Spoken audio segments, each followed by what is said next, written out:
ಒಂದು ವರ್ಷ ಕೊಡ್ಬೋದಾಗಿತ್ತು. ಇವಾಗ ಅದೇ ಪ್ರಶ್ನೆ ಪ್ರಮುಖವಾಗಿ ಕೇಶವ್ ಸರ್. ನಾವು ಅರ್ಥ ಮಾಡ್ಕೋಬೇಕೇನಂತಂದ್ರೆ 92% ಜನ ಅನ್ಆರ್ಗನೈಸ್ ಸೆಕ್ಟರ್ ಅಲ್ಲಿ ಕೆಲಸ ಮಾಡ್ತಿದ್ದಾರೆ, 8% ಜನ ಆರ್ಗನೈಸ್ ಸೆಕ್ಟರ್ ಅಲ್ಲಿ ಕೆಲಸ ಮಾಡ್ತಾರೆ.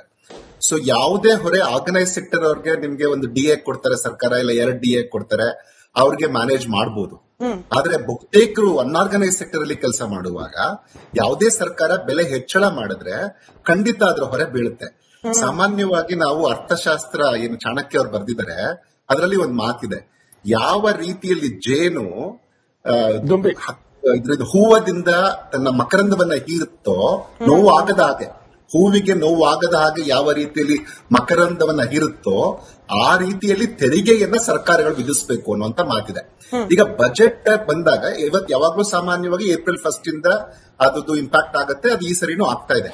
ಈಗ ಅಲ್ಲಿ ಏನು ಅಂದ್ರೆ, ಈಗ ಎಲೆಕ್ಟ್ರಾನಿಕ್ಸ್ ಅಥವಾ ಇಂಪೋರ್ಟೆಡ್ ಟೆಲಿವಿಷನ್ ಎಕ್ವಿಪ್ಮೆಂಟ್ಸ್ ಮೇಲೆ ಅಥವಾ ಲಕ್ಸುರಿ ಪ್ರೀಮಿಯಂ ಗೂಡ್ಸ್ ಮೇಲೆ ಅಥವಾ ಪಾನ್ ಮಸಾಲ ಗುಟ್ಕಾ ಇಂಥದ್ರ ಮೇಲೆ ಹೆಚ್ಚಳ ಮಾಡಿದ್ರೆ ಖಂಡಿತ ಯಾರ್ದು ಅಭ್ಯಂತರ ಇಲ್ಲ. ಆದ್ರೆ ಏನಂದ್ರೆ ಬಹುಶಃ ಕೇಂದ್ರ ಸರ್ಕಾರ ಯೋಚನೆ ಮಾಡಿದ್ದಿರ್ಬೋದಿತ್ತು ಏನು ಅಂತಂದ್ರೆ ಟೋಲ್ದನ್ನ ಅವ್ರು ಯೋಚನೆ ಮಾಡಿರ್ಬೇಕಿತ್ತು ಅಂತ ಅನ್ಸುತ್ತೆ. ಈ ಸಂದರ್ಭದಲ್ಲಿ ಟೋಲಿನ ಬೆಲೆ ಹೆಚ್ಚಳದ ಅಗತ್ಯ ಇರ್ಲಿಲ್ಲ ಅಂತ ಕಾಣುತ್ತೆ. ಹಾಗೇನೆ ರಾಜ್ಯ ಸರ್ಕಾರಕ್ಕೆ ಬಂದ್ರೆ ಇವತ್ತಿನ ದಿನ ಇದು ಬಜೆಟ್ ದೇ ಆಗಿದ್ರೇನು ಈ ಎಲೆಕ್ಟ್ರಿಕ್ ವೆಹಿಕಲ್ಸ್ ಇವತ್ತು ನಮ್ಗೆ ಅನಿವಾರ್ಯತೆ ಇತ್ತು. ಯಾಕೆಂದ್ರೆ ಇವತ್ತು ಗಲ್ಫ್ ದೇಶದಲ್ಲಿ ಏನಾಗ್ತದೆ ಎಲ್ರಿಗೂ ಗೊತ್ತಿದೆ. ಸೊ ಆ ಕಾರಣಕ್ಕಾಗಿ ಎಲೆಕ್ಟ್ರಿಕಲ್ ವೆಹಿಕಲ್ಸ್ ನ ಬೆಲೆ ಹೆಚ್ಚು ಮಾಡಿದ್ದು ಅದನ್ನ ಯಾಕಂದ್ರೆ ರೋಡ್ ಟ್ಯಾಕ್ಸ್ ಎಕ್ಸಂಪ್ಷನ್ ಅನ್ನ ತೆಗೆದಿದ್ಯಲ್ಲ, ವಿಡ್ರಾಲ್ ಮಾಡಿದ್ಯಲ್ಲ, ಅದು ಒಂದಷ್ಟು ಹೊಡೆತವನ್ನ ಖಂಡಿತ ಬೀಳುತ್ತೆ. ಯಾಕಂದ್ರೆ ಈ ಸಂದರ್ಭದಲ್ಲಿ ಬಿಟ್ಟು ಒಂದು 3 ತಿಂಗಳ ನಂತರ ಬಹುಶಃ ಅದನ್ನ ಮಾಡಿದ್ದಿರ್ಬೋದು. ಯಾಕಂದ್ರೆ ಯಾವುದೇ ಸರ್ಕಾರ ನಡೆಸಲಿಕ್ಕೂ ಹಣ ಬೇಕು. ಯಾಕಂದ್ರೆ ದಿನ ದಿನ ಅದಕ್ಕೂ ಅಗತ್ಯಗಳು ಜಾಸ್ತಿ ಆಗ್ತಿರುತ್ತೆ. ಪ್ರತಿ ವರ್ಷ ಅದಕ್ಕೂ ಮೇಂಟೆನೆನ್ಸ್ ಜಾಸ್ತಿ ಆಗುತ್ತೆ. ಜನಕ್ಕೆ ಅವರು ಡೆವಲಪ್ಮೆಂಟ್ ಆಕ್ಟಿವಿಟೀಸ್ ಮಾಡಬೇಕಾದ್ರೆ ಒಂದಷ್ಟು ಸಣ್ಣ ಮಟ್ಟದಲ್ಲಿ ಹೆಚ್ಚಳ ಮಾಡಬೇಕು. ಆದ್ರೆ ಯಾವ ಸಂದರ್ಭದಲ್ಲಿ ಹೆಚ್ಚಳ ಮಾಡಬೇಕು? ಯಾವಾಗ್ಲೂ 1 ಏಪ್ರಿಲ್ ಯಾವಾಗ್ಲೂ ಫೈನಾನ್ಷಿಯಲ್ ಇಯರ್ ಸ್ಟಾರ್ಟ್ ಆಗುತ್ತೆ, ಅವಾಗಿಂದ ಹೆಚ್ಚಳ ಮಾಡೋದು ಸರಿಯಾದ ವಿಚಾರನೆ. ಆದ್ರೆ ಈ ಸಂದರ್ಭದಲ್ಲಿ ಏನಿದೆ, ಗಲ್ಫ್ ಯುದ್ಧ ನಡೀತಾ ಇದೆ, ಮತ್ತೆ ಜನರಿಗೆ ಈಗಾಗ್ಲೇನೆ LPG ತೊಂದರೆ ಆಗಿದೆ, ಇದೆಲ್ಲ ನಾವು ನೋಡಿದೀವಿ. ಯಾಕಂದ್ರೆ ಈವನ್ ಆಟೋ ಅವರಿಗೆ ತೊಂದರೆ ಆಗಿರೋದು, ಸಿಲಿಂಡರ್ ತೊಂದರೆ ಆಗಿರೋದು ಯಾವ ಕಾರಣಕ್ಕಾಗಿ? ಒಂದು ಸಪ್ಲೈ ಚೈನ್ ಡಿಸ್ರಪ್ಷನ್ ಆಗಿದೆ. ಇನ್ನೊಂದು ಏನು ಅಂತಂದ್ರೆ ಇಂಟರ್ನ್ಯಾಷನಲ್ ಮಾರ್ಕೆಟ್ ಅಲ್ಲಿ ಪ್ರೈಸಸ್ ಜಾಸ್ತಿ ಆಗಿರೋದ್ರಿಂದ ಪ್ರೈವೇಟ್ ಬಂಕ್ ಅವರು ತಗೊಳಕ್ ಆಗ್ತಿಲ್ಲ. ಹಂಗಾಗಿ ಈಗ ಅವರು ವರ್ಗಾವಣೆ ಮಾಡ್ಬೇಕಾಗತ್ತೆ. ನಮ್ದು ಆಟೋ ತಗೊಂಡ್ರೆ ಇಲ್ಲ ಕ್ಯಾಬ್ ತಗೊಂಡ್ರೆ ಯಾರು LPG ನ ಪ್ರೈವೇಟ್ ಬಂಕ್ಸ್ ಅಲ್ಲಿ ತಗೊಳ್ತಾರೆ, ಸಹಜವಾಗಿ ಅವರು ಹೆಚ್ಚಳ ಮಾಡ್ತಾರೆ. ಸೊ ಹಂಗಾಗಿ ಅದು ಎಲ್ಲ ಕಡೆ ಪಸರಿಸುತ್ತೆ ಇವೆಲ್ಲವೂ. ಸೊ ಹಂಗಾಗಿ ಇಂಥ ಸಂದರ್ಭದಲ್ಲಿ ಬಹುಶಃ ಸರ್ಕಾರಗಳು ಯೋಚನೆ ಮಾಡಿದ್ದಿರ್ಬೋದಿತ್ತು. ಇನ್ನೊಂದು ಈ ವರ್ಷ ಮಾತ್ರ ಎಕ್ಸಾಮ್ಷನ್ ತಗೊಂಡು ಇನ್ನೊಂದ್ 2 ತಿಂಗಳು ಅಥವಾ 1 ತಿಂಗಳು ವಾಚ್ ಮಾಡಿ ನಾವು ಇದನ್ನ ಪೋಸ್ಟ್ಪೋನ್ ಮಾಡ್ತಿದೀವಿ ಅಂತ ಹೇಳಿದ್ದಿರ್ಬೋದು ಅಂತ ನನ್ಗನ್ಸುತ್ತೆ. ಈಗ ಸದ್ಯಕ್ಕೆ ಯಾವ್ದು ಗಾರ್ಬೇಜ್ ಮೇಲೆ ಹಾಕುವಂತ ಇದಿರ್ಬೋದು, ಎಲೆಕ್ಟ್ರಿಸಿಟಿ ಮೇಲೆ ಇರ್ಬೋದು, ಇವೆಲ್ಲವನ್ನ ಒಂದು ತಿಂಗಳ ಮಟ್ಟಿಗೆ ಅಥವಾ ಯುದ್ಧ ಮುಗಿದು ನಂತರ ಒಂದು ಸ್ವಲ್ಪ ಸ್ಟೆಬಿಲೈಸ್ ಆಗಿದೆ. ಈಗ ಇನ್ಫ್ಲೇಷನ್ ಜಾಸ್ತಿ ಆಗುವ ಎಲ್ಲ ಲಕ್ಷಣಗಳನ್ನ ನಮಗೆ ಕಾಣಿಸ್ತಾ ಇದೆ. ಆರ್ಥಿಕತೆಯಲ್ಲಿ ಫುಡ್ ಇನ್ಫ್ಲೇಷನ್ ಜಾಸ್ತಿ ಆಗುತ್ತೆ, ಆಮೇಲೆ ಓವರ್ ಆಲ್ ಇನ್ಫ್ಲೇಷನ್ ಕೂಡ ಜಾಸ್ತಿ ಆಗುತ್ತೆ. ಸೊ ಇಂಥ ಸಂದರ್ಭದಲ್ಲಿ ಜನಜೀವನದ ಮೇಲೆ ಅದು ಯಾವುದೇ ರೀತಿಯಲ್ಲಿ ನಕಾರಾತ್ಮಕವಾದ ಪರಿಣಾಮ ಬೀರದ ಹಾಗೆ ನೋಡ್ಕೊಳ್ಳುವಂತ ಜವಾಬ್ದಾರಿ ಸರ್ಕಾರಗಳ ಮೇಲೆ ಕೂಡ ಇರುತ್ತೆ. ಮೆನ್ಷನ್ ಮಾಡ್ತಾ ಇದ್ದಾಗೆ ಸರ್, ಈ ಯುದ್ಧ ಇನ್ ಎಷ್ಟು ದಿನ ನಡೆಯುತ್ತೆ, ಇದರ ಪರಿಣಾಮ ಇನ್ ಯಾವ್ಯಾವ ಕ್ಷೇತ್ರದ ಮೇಲೆ ಆಗುತ್ತೆ, ಇನ್ನು ನೋಬಡಿ ನೋಸ್. ಹಿಂಗಿರುವಾಗ ಅನಿವಾರ್ಯ ಆಯ್ತು, ನೀವೇ ಹೇಳ್ದಾಗೆ ಸ್ವಲ್ಪ ವೇಟ್ ಮಾಡೋಣ ಅಥವಾ ಸ್ವಲ್ಪ ದಿನಗಳ ಕಾಲ ಹೋಲ್ಡ್ ಮಾಡೋಣ ಈ ರಿವಿಷನ್ಗಳನ್ನ ಅನ್ನೋ ಆಪ್ಷನ್ ಇತ್ತು ಕೇಂದ್ರ ಸರ್ಕಾರದ ಮುಂದೆ.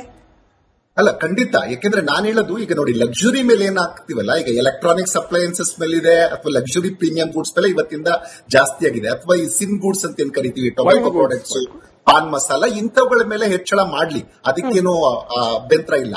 ಆದ್ರೆ ಯಾವ್ದು ಬೇಸಿಕ್ ಎಸೆನ್ಷಿಯಲ್ಸ್ ಇರುತ್ತೆ, ಇವತ್ತು ಟೋಲ್ ಇರ್ಬೋದು, ಈ ತರದನ್ನ ಕೇಂದ್ರ ಸರ್ಕಾರ ಯೋಚನೆ ಮಾಡಬೇಕು. ರಾಜ್ಯ ಸರ್ಕಾರ ಈ ಎಲೆಕ್ಟ್ರಿಕ್ ವೆಹಿಕಲ್ಸ್ ಮೇಲೆ ಏನು ಟ್ಯಾಕ್ಸ್ ಎಕ್ಸೆಂಪ್ಷನ್ ಅನ್ನ ತಗೊಳ್ತಾ ಇದ್ದಾರೆ, ವಾಪಸ್ ತಗೊಂಡಿದ್ದಾರೆ, ಅದನ್ನ ಇವತ್ತಿಂದ ಜಾರಿಗೊಳಿಸುವಂತದನ್ನ ಕಡಿಮೆ ಮಾಡಬಹುದು. ಈವನ್ ಬಸ್ ಫೇರ್ ಅನ್ನ ಹೆಚ್ಚಳ ಮಾಡುವಂತದ್ದು ಪ್ಲಾನ್ ಇದೆ ಅವ್ರಿಗೆ. ಅವುಗಳನ್ನೆಲ್ಲ ಒಂದ್ ಸ್ವಲ್ಪ ದಿನ ಮುಂದಕ್ಕೆ ಹಾಕಿದ್ರೆ ಒಳ್ಳೇದು ಅಂತ ನನ್ಗೆ ಅನ್ಸುತ್ತೆ. ಈಗ ನಾವು ಇಂಥದೊಂದು ಸಂದರ್ಭದಲ್ಲಿ ಇದನ್ನ ನಾವು ಬಹುಶಃ ರಾಜಕೀಯ ಮಾಡುವಂತದ್ದು ಅಗತ್ಯ ಇಲ್ಲ ಅನ್ಸುತ್ತೆ. ಬ್ರೆಂಟ್ ಕ್ರೂಡ್ ಆಯಿಲ್ ಪ್ರೈಸಸ್ ಇಷ್ಟೊಂದು ಹೆಚ್ಚಳ ಆದಾಗ ಅಲ್ಲಿ ಯಾವುದೇ ಸರ್ಕಾರ ಇದ್ರೇನು ಏನ್ ಮಾಡಕ್ಕಾಗತ್ತೆ, ಅದನ್ನ ಯೋಚನೆ ಮಾಡ್ಬೇಕು ನಾವು. ಆವರೇಜ್ ನಿಮ್ಗೆ ಮಾರ್ಚ್ ತಿಂಗಳಲ್ಲಿ $130 ಆಗಿದೆ ಒಂದ್ ಬ್ಯಾರಲ್ಗೆ. ಜನರಲಿ $80 ಪರ್ ಬ್ಯಾರಲ್ ಇರುತ್ತೆ. ಸೊ ಇಂಥದೊಂದು ಸಂದರ್ಭದಲ್ಲಿ ಏನ್ ಮಾಡಕ್ಕಾಗತ್ತೆ ಯಾವುದೇ ಸರ್ಕಾರ ಇದ್ರು ಅನ್ನೋದನ್ನ ಯೋಚನೆ ಮಾಡಿ ನೀವು. ವೇರಿಯೇಷನ್ಸ್ ಆಗ್ತಾ ಇತ್ತು, ಹೆಚ್ಚಳ ಆಗತ್ತೆ ಅಂತ ಸಂದರ್ಭದಲ್ಲಿ ಅಂದ್ರೆ ಮತ್ತೆ ಇವತ್ತಿನ ಕಾಲಘಟ್ಟದಲ್ಲಿ ನಾವು ನಾನ್ ಅಲೈನ್ಡ್ ಮಾಡಕ್ಕಾಗಲ್ಲ. ಮಲ್ಟಿ ಅಲೈನ್ಡೇ ಇರ್ಬೇಕಾಗತ್ತೆ. ಮಲ್ಟಿ ಅಲೈನ್ ಇದೆ ಸರ್ಕಾರ. ಅದ ಆ ಕಾರಣಕ್ಕಾಗಿನೇ ನಮ್ಗೆ ಹರ್ಮೋಸ್ ಜಲಸಂಧಿಯಿಂದ ಈಗಲೂ ಒಂದಾದ್ರೂ ಎರಡಾದ್ರೂ ಕಡಿಮೆ ಇರ್ಬೋದು, ಬಟ್ ಬರ್ತಾ ಇದೆ, ನಮ್ಮ ಹಡಗುಗಳು ಬರ್ತಾ ಇದೆ, ಕಂಟೈನರ್ಸ್ ಅಲ್ಲಿಂದ ಬರ್ತಾ ಇದೆ. ನಾವಿವಾಗ ಅದನ್ನೆಲ್ಲ ಇದನ್ನ ಮಾತಾಡ್ಕೊಂಡು ಮತ್ತೆ ಇಲ್ಲ ಅದು ಸರಿ ಇಲ್ಲ, ಅದಲ್ಲ ನನ್ನ ಪ್ರಕಾರ. ಏನಂದ್ರೆ ವಾಟ್ ಬೆಸ್ಟ್ ಇಂತ ಸಂದರ್ಭದಲ್ಲಿ ಮಾಡಬಹುದಿತ್ತು ಅದನ್ನ ಕೇಂದ್ರ ಸರ್ಕಾರ ಮಾಡಿದೆ. ಯಾಕೆಂತಂದ್ರೆ ನೀವು ಗಮನಿಸಿ, ಈಗ LPG ನ 59 ರೂಪಾಯಿ ಇವಾಗ್ಲೂ ಪರ್ ಲೀಟರ್ ಎಲ್ಲಿ ಸಿಗ್ತಾ ಇದೆ ಅಂತಂದ್ರೆ ಇಂಡಿಯನ್ ಆಯಿಲ್ ಕಾರ್ಪೊರೇಷನ್ ಅಲ್ಲಿ, Bharat petroleum, Hindustan petroleum bunk ಅಲ್ಲಿ ಸಿಗ್ತಾ ಇದೆ. 40 ಸ್ಟೇಷನ್ ಏನ್ ಬೆಂಗಳೂರಲ್ಲಿ ಇದೆ ಅಲ್ಲಿ ಸಿಗ್ತಾ ಇದೆ. ಅದೇ ಇಲ್ಲಿ ಸಮಸ್ಯೆ ಏನು ಅಂತಂದ್ರೆ ಅಂತಾರಾಷ್ಟ್ರೀಯ ಮಾರುಕಟ್ಟೆಯಲ್ಲಿ ಬೆಲೆ ಜಾಸ್ತಿ ಇರೋದ್ರಿಂದ ಇವ್ರು 10 ರೂಪಾಯಿ ಕಡಿಮೆ ಮಾಡಿದ್ರು ಅವ್ರಿಗೆ ಹೆಚ್ಚು ಕಮ್ಮಿ ಇನ್ನು 18ರಿಂದ 20 ರೂಪಾಯಿ ಲಾಸ್ ಆಗುತ್ತೆ ಪ್ರತಿ ಲೀಟರ್ಗೆ. ಹಂಗಾಗಿ ಪ್ರೈವೇಟ್ ಏನು ಅವ್ರು ಯಾರು ಫೆಚ್ ಮಾಡ್ತಾರೆ ಆ ಕಂಪನಿಗಳವರು ಹೆಚ್ಚು ಮಾಡೇ ಮಾಡ್ತಾರೆ. ಸೊ ಇಂಥ ಸಂದರ್ಭ ರೂಪಾಯಿ 100 ರೂಪಾಯಿ ಆಗಿದೆ ಪರ್ ಲೀಟರ್, 115 ರೂಪಾಯಿ ಆಗಿದೆ ಅಂತ ನೀವು ವರದಿ ಮಾಡಿದ್ರಿ. ನಾನು ಅದನ್ನೇ ಹೇಳ್ತಿರೋದು, ಒಂದು ಮಿಸ್ಮ್ಯಾನೇಜ್ ಯಾವಾಗ ಆಗತ್ತೆ ಅಂತಂದ್ರೆ ಡಿಸ್ರಪ್ಷನ್ ಆದಾಗ ಆಗತ್ತೆ ಇದು. ಬಟ್ ಇದನ್ನ ಮ್ಯಾನೇಜ್ ಮಾಡುವಂತ ಜವಾಬ್ದಾರಿ ಬೋತ್ ಕೇಂದ್ರ ಮತ್ತು ರಾಜ್ಯ ಸರ್ಕಾರ ಇಬ್ರು ಹೊರಬೇಕು.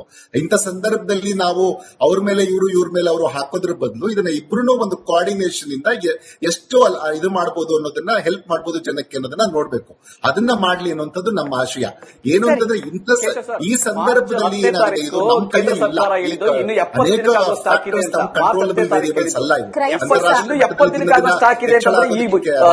ಏಪ್ರಿಲ್ 30 ಸ್ಟಾಕ್ ಇದೆ ಅಂತ ಅರ್ಥ. ಹಾಗಿದ್ರೆ ಯಾಕೆ ಹಳೆ ಸ್ಟಾಕ್ ಯಾಕೆ ಬೆಲೆ ರೈಸ್ ಮಾಡಬೇಕು? ಹಳೆ ಸ್ಟಾಕ್ ಯಾಕೆ ನೀವು 10 ರೂಪಾಯಿ ಅವ್ರಿಗೆ ಯಾಕೆ ನೀವು ಬಹುಶಃ ನಟರಾಜ್ ಗೌಡ್ರು ವಾಯ್ಸ್ ತಲುಪ್ತಿಲ್ಲ, ಹಾಗಾಗಿ ನಾನೇ ವರ್ಗಾವಣೆ ಮಾಡ್ತಿದ್ದೀನಿ. ನಟರಾಜ್ ಗೌಡ್ರೆ, ಕೇಶವ್ ಸರ್, ಕಾಂಗ್ರೆಸ್ ವಕ್ತಾರರ ಪ್ರಶ್ನೆ ಏನು ಅಂತಂದ್ರೆ, ನಮ್ಮ ಹತ್ರ ಸ್ಟಾಕ್ ಇದೆ ಅಂತ ಹೇಳಿದ್ಮೇಲೆ ಕೇಂದ್ರ ಸರ್ಕಾರ ಮಾರ್ಚ್ ತಿಂಗಳಲ್ಲಿ ಹಳೆ ಸ್ಟಾಕಿಗೆ ಬೆಲೆ ಯಾಕೆ ಜಾಸ್ತಿ ಮಾಡ್ತಿದೆ ಅಂತ ಹೇಳಿ. ಅಲ್ಲ, ಸ್ಟಾಕ್ ಅಂದ್ರೆ ನೋಡಿ, ಇದೇನಾಗಿದೆ, LPG ಇದೆಯಲ್ಲ, ಗ್ಯಾಸ್ ನ ಹೆಚ್ಚು ದಿನ ನಾವು ಸ್ಟಾಕ್ ಮಾಡಕ್ ಆಗಲ್ಲ. ಹೆಚ್ಚು 62% ನಾವು ಹೊರದೇಶದಿಂದಲೇ ರಿಲೈ ಮಾಡ್ಕೊಳ್ಳೋದು. ಅದನ್ನ 62% ನಾವು ಆಮದು ಮಾಡ್ಕೋತೀವಿ. ಯಾಕೆಂದ್ರೆ ಸ್ಟೋರೇಜ್ಗೆ ಹೆಚ್ಚು ಖರ್ಚಾಗತ್ತೆ. ಹಾಗಾಗಿ ಅದನ್ನ ನಾವು ಇದು ಮಾಡ್ಕೊಳ್ತಾ ಇರ್ತೀವಿ. ಮತ್ತೆ ಏನಂದ್ರೆ ಒಂದೇ ಸರಿ ನೀವಿರೋ ಎಲ್ಲಾ ಸ್ಟಾಕ್ ಅನ್ನು ರಿಲೀಸ್ ಮಾಡ್ತಾ ಇರಲ್ಲ. ಯಾಕೆಂದ್ರೆ ಮುಂದೆ ಏನಾಗತ್ತೆ ಗೊತ್ತಿಲ್ಲ ನಮ್ಗೆ, ಯುದ್ಧ ಇನ್ನ ಎಷ್ಟು ದಿನ ನಡೆಯುತ್ತೆ ಅನ್ನೋಂಥದ್ದು ಗೊತ್ತಿಲ್ಲ. ಸೊ ಹಂಗಾಗಿ ಒಂದು ರೀಸನಬಲ್ ಅಮೌಂಟ್ ಅಲ್ಲಿ ರಿಲೀಸ್ ಮಾಡ್ತಾ ಇರ್ತಾರೆ.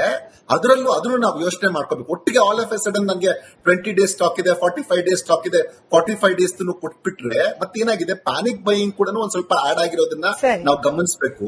ಎಲ್ಲ ಸೇರ್ಕೊಂಡು ಜನಕ್ಕೆ ತೊಂದರೆ ಆಗ್ತಾ ಇದೆ. ಅಶ್ವಿನ್ ಅವರೇ, ಈ